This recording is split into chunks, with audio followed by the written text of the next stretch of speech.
Assalamualaikum warahmatullahi wabarakatuh. Perkenalkan, nama saya Isminda Aryani dengan NPM 22066012137 dari kelas Informatika 3B. Di video kali ini saya akan memaparkan materi mengenai proses requirement engineering pada sistem manajemen perpustakaan. Di sini juga saya akan memaparkan materi mengenai prinsip model pada metode prototype, agile, dan waterfall. Sebelum kita ke pembahasan inti, kita ketahui dulu apa itu requirement engineering. Requirement engineering merupakan suatu proses pengembangan perangkat lunak yang bertujuan untuk mengidentifikasi, merinci, dan memvalidasi kebutuhan pengguna serta sistem. Yang dimaksud dengan mengidentifikasi, merinci, dan juga memvalidasi di sini itu bisa dikatakan dengan identifikasi kebutuhan itu membantu menguraikan informasi awal. Kemudian merinci kebutuhan di sini itu membantu menguraikan informasi tersebut menjadi rincian yang lebih spesifik dan terukur. Sementara memvalidasi kebutuhan ini tuh memastikan bahwa semua kebutuhan tersebut itu akurat dan sesuai dengan harapan semua pihak yang terkait. Di video kali ini saya mengambil studi kasus sistem manajemen perpustakaan. Jadi di sini ada 5 tahapan proses requirement engineering pada sistem perpustakaan. Yang pertama ada requirement identification atau identifikasi kebutuhan. Kemudian ada analisis kebutuhan. Yang ketiga ada spesifikasi kebutuhan. Yang keempat ada validasi kebutuhan, dan yang terakhir ada manajemen kebutuhan. Oke, kita bahas satu persatu. Yang pertama ada identifikasi kebutuhan. Pada tahap ini tuh melibatkan identifikasi dan pengumpulan kebutuhan dari berbagai sumber seperti pemangku kepentingan, dokumen, dan proses bisnis. Stakeholder yang terlibat diidentifikasi dan informasi diperoleh melalui wawancara, observasi, atau diskusi. Tujuannya itu untuk mendapatkan pemahaman awal tentang apa yang diinginkan oleh pengguna dan organisasi tersebut. Yang kedua ada analisis kebutuhan atau requirement analysis. Proses ini itu melibatkan kebutuhan yang teridentifikasi, dianalisis untuk memahami implikasi dan ketergantungan di antara mereka. Kebutuhannya itu dibagi menjadi fungsional, apa yang sistem lakukan, dan non-fungsional itu bagaimana sistem melakukannya. Tujuannya itu untuk mendefinisikan kebutuhan dengan lebih rinci dan memastikan konsistensi di antara mereka. Kemudian yang ketiga ada spesifikasi kebutuhan atau requirement specification, yaitu proses dokumen formal dibuat untuk mendefinisikan setiap kebutuhan dengan jelas. Dokumen ini mencakup deskripsi kebutuhan, prioritas, kriteria pengukuran, dan informasi terkait lainnya. Tujuannya itu untuk menyediakan dasar yang jelas untuk pengembangan dan memastikan semua pihak memiliki pemahaman yang seragam. Yang keempat, ada validasi kebutuhan atau requirement validation. Proses ini itu melibatkan kebutuhan diverifikasi untuk memastikan bahwa mereka itu akurat, konsisten, dan sesuai dengan kebutuhan pengguna dan organisasi. Ini itu melibatkan revisi dokumen jika diperlukan dan konfirmasi ulang dengan pemangku kepentingan. Tujuannya itu untuk memastikan bahwa kebutuhan ini benar-benar mencerminkan ekspektasi dan kebutuhan pengguna. Yang kelima ada manajemen kebutuhan.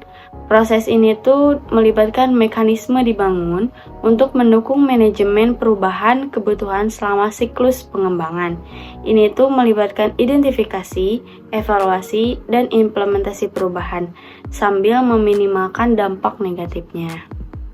Tujuannya itu untuk mengelola evolusi kebutuhan dan memastikan bahwa perubahan itu dikelola secara terstruktur dan terukur. Sekarang kita lanjut ke pemaparan materi berikutnya, yaitu tentang prinsip model. Pada video kali ini saya akan membahas 3 metode prinsip model. Yang pertama ada metode prototype, yang kedua ada metode agile, dan yang ketiga ada metode waterfall. Pertama ada metode prototype.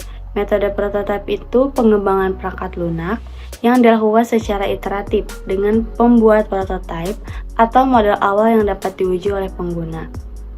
Kita bisa lihat karakteristik pada metode prototipe di sini ada fokus pada pemahaman kebutuhan pengguna, kemudian ada proses pengembangan yang dilakukan siklus secara iteratif, kemudian ada prototipe digunakan untuk mendapatkan umpan balik pengguna sejak dini. Kemudian yang terakhir ada perubahan dan penyesuaian dapat dilakukan dengan cepat berdasarkan umpan balik. Di sini ada studi kasus pada metode prototipe. Pada sebuah perusahaan pengembangan perangkat lunak itu sedang mengerjakan sistem manajemen inventaris untuk klien mereka. Terus mereka itu memulai dengan membuat prototipe antarmuka pengguna yang mencakup fitur-fitur inti seperti penambahan barang, pencarian, dan laporan inventaris. Kemudian tim pengembangan dan klien itu berkalanya itu bertemu untuk menguji prototipe itu mencapai tingkat kepuasan atau enggak. Karena kan tingkat kepuasannya itu harus dengan yang diinginkan oleh klien itu. Nah, kemudian setelah itu pengembangan dilanjutkan ke tahap implementasi dan pengujian dengan dasar yang telah dibuat oleh prototipe. Yang kedua ada metode agil. Metode agil itu menekankan kolaborasi dan responsibilitas tim yang tinggi. Pengembangannya itu dilakukan dalam iterasi kecil yang disebut dengan sprint. Bisa dilihat di sini ada karakteristiknya juga. Yang pertama itu pemisahan proyek menjadi iterasi kecil yang disebut dengan sprint. Kemudian ada kolaborasi dan komunikasi yang kuat antara tim pengembang dan pemangku kepentingan. Kemudian ada responnya yang cepat terhadap perubahan kebutuhan atau kondisi pasar.